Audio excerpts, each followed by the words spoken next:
ये कहानी है एक बाप बेटे की जो स्कूटर पर कहीं पर जा रहे होते हैं। तभी जो बाप होता है उसकी नजर पड़ती है रोड के साइड में कुछ लड़कों के ऊपर जो कि कीचड़ में कुछ ढूंढ रहे होते हैं। तो अपना स्कूटर वहां पर रोकते हैं और जाकर के उनसे पूछते हैं कि बेटे क्या ढूंढ रहे हो यहाँ पर। तो उनमें से एक बोलता है कि आपको दिख नहीं रहा है कि ये सामने सोने का फल है, हम उसको पाने की कोशिश कर रहे हैं। उसकी ये बात सुनते ही पिता का ध्यान जाता है उस सोने की फल की तरफ जो चमक रहा होता है। फिर उनके माइंड में कुछ इमेजिनेशंस बनने लग जाती हैं कि काश ये जो फल है ये मेरे बेटे के पास में आ जाए तो ना सिर्फ उसकी बल्कि मेरी भी जिंदगी बदल जाएगी। तो बिना सोचे समझे अपने बेटे को धक्का मार देते हैं उस कीचड़ में और बोलते हैं कि तुझे किसी भी कीमत पर वो फल लेकर के आना है। लेकिन बेटे को वो फल नहीं चाहिए होता है, उसके अपने कुछ और ही सपने होते हैं।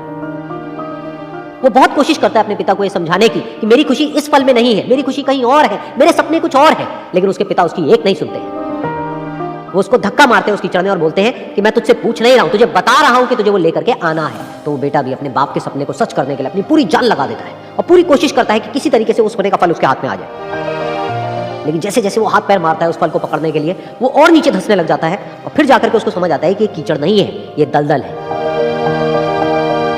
वो चीखता है, चिल्लाता है, अपने पिता को आवाज लगाता है।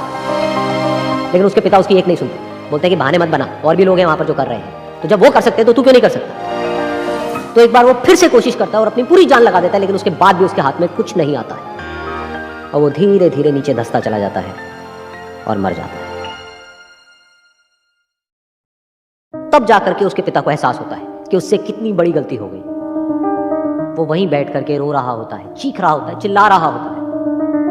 तभी वहां पर एक साधु आता है और वो साधु उस आदमी से पूछता है कि तुम क्यों रो रहे हो। फिर वो आदमी उस सोने के फल की तरफ इशारा करते हुए उस साधु को अपनी पूरी बात बताता है और बोलता है कि इसमें मेरी क्या गलती है, मैंने तो जो कुछ भी किया अपने बेटे की खुशी के लिए किया।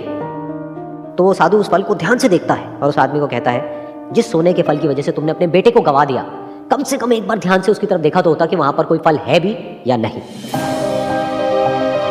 ये सुन करके उस आदमी को गुस्सा आया और उसने कहा कि सामने तो दिख रहा है फल, आपको नहीं दिख रहा क्या।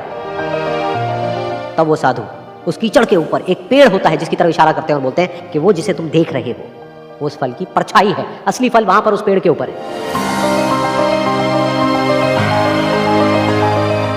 फिर वो साधु उस आदमी को बोला कि अपने बेटे को जबरदस्ती धक्का देने की बजाय और उसको बताने की बजाय कि तेरी खुशी किसमें है, अगर तुमने उससे पूछा होता कि बेटा तू बता तू क्या करना चाहता है और तेरी खुशी किसमें है, तो ना सिर्फ तुम्हारा बेटा जिंदा होता बल्कि हो सकता है कि उसके हाथ में वो असली सोने का फल भी होता।